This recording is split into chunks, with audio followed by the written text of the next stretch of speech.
In prime time news this evening, is the world on the brink of another economic recession? Canada issues travel advisory warning citizens against traveling to Jamaica, and we explore the water challenges out west.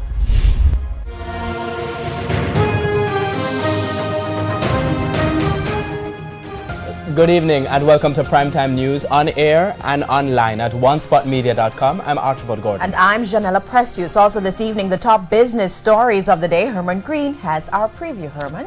Thanks, Janella. Well, inflation figures for July jumped by the greatest margin we've seen in almost a year.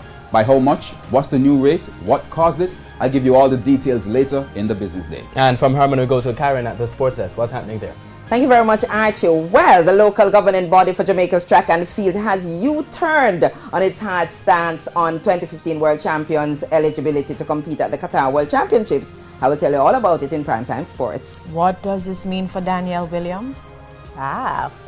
There's also sports commentary, E-Prime, and weather in this newscast. But before the break, the feedback question. Now, this evening we're asking, what's your reaction to the recent CSEC results? That's the Caribbean Examinations Council, CXC as well.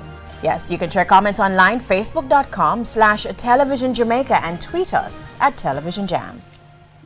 Stay with us. Primetime News returns right after this break.